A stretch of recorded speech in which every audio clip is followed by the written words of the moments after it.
Bien, bonjour à nouveau. Nous sommes dans notre deuxième jour de semaine de jeûne et prière et nous allons continuer avec la méditation du livre de Daniel.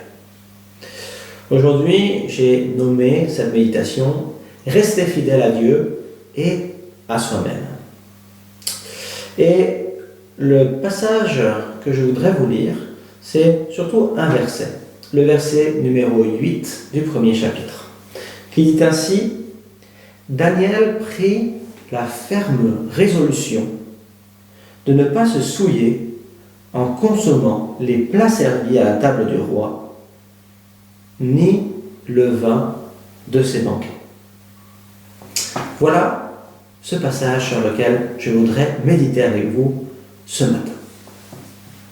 Alors, nous avions vu hier que Daniel arrive à Babylone dans des circonstances terribles. Sa ville a été détruite, sa famille morte ou déportée, on ne sait pas trop. Et lui, condamné à vivre en tant que serviteur du roi ennemi.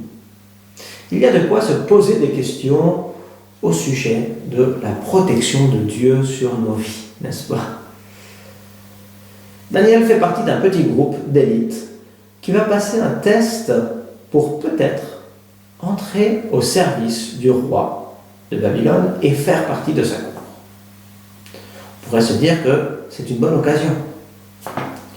Pour cela, il doit apprendre la langue des Babyloniens, qui est l'araméen. C'est donc lors de l'exil à Babylone que les Juifs vont apprendre à parler araméen. Et c'est pour ça qu'au moment de la société de Jésus, eh bien Jésus parle araméen et non plus l'hébreu, qui s'est perdu avec le temps et qui est devenu plutôt un langage religieux que certains connaissaient, mais ce n'était plus le langage courant. Alors, revenons à notre texte et à Daniel. Quelque part, on pourrait se dire que Daniel a eu de la chance dans son malheur. Au moins, il a la possibilité d'entrer dans la cour du roi, de bien manger, de bien boire, et quelque part de tirer son épingle du jeu dans toute cette affaire. Nous pourrions espérer que Daniel renie son Dieu et regarde plutôt ses propres intérêts, qu'il ferait tout son possible justement pour au moins réussir à entrer dans la cour du roi. Mais on voit que Daniel ne fait pas du tout cela. Au contraire, c'est l'inverse. Il prend la ferme résolution dans son cœur, nous dit le texte, nous dit la Bible, de ne pas se rendre impur en consommant de la nourriture et du vin de la table royale. Comme vous savez, les Juifs avaient des lois très strictes au sujet de la nourriture. Et malgré ce qui lui est arrivé, Daniel veut continuer à observer les lois de son peuple, les lois de la religion de son peuple, les lois de l'Ancien Testament. Il veut rester fidèle à Dieu. Alors, pourquoi est-ce que Daniel fait ça? Il aurait pu se dire, mais tant pis, finalement, tout est perdu. J'ai perdu ma maison, ma famille, ma ville. Pourquoi rester fidèle? Pourquoi continuer à me battre?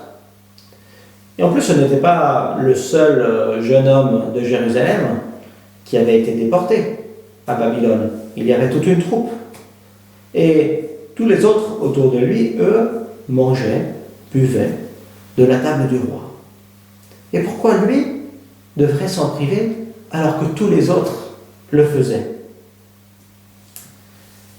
Mais Daniel décide de rester fidèle à Dieu et à lui-même dans les circonstances les plus difficiles de sa vie.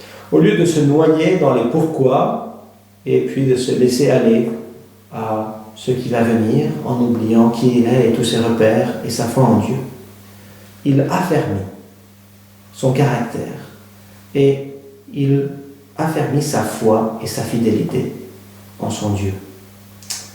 Et on voit que cela paiera pour lui. À la fin du chapitre 1, lui et ses trois amis, donc Sadrach, Meshach et Abednego, vont finalement être ceux qui sont élus pour entrer dans la cour du roi. Et la Bible nous dit que lorsque le roi interrogeait les interrogeait sur n'importe quel sujet exigeant de la sagesse et de l'intelligence, il les trouvait 10 fois supérieurs à tous les devins et magiciens de son royaume. C'est comme ça que se termine le premier chapitre de Daniel. Malgré les épreuves vécues, Daniel a su rester fidèle à Dieu. Et ce que l'on voit dans cette histoire, c'est que lorsque nous restons fidèles à Dieu en l'honorant, eh bien Dieu nous honore en retour.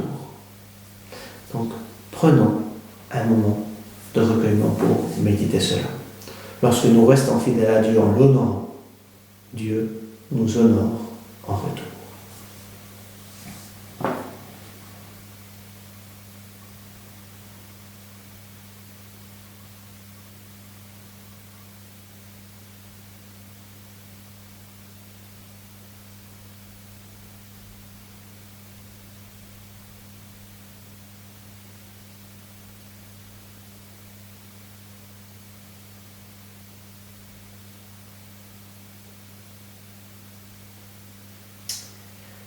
Amen. Je vous souhaite une bonne deuxième journée de jeûne et de prière. À demain.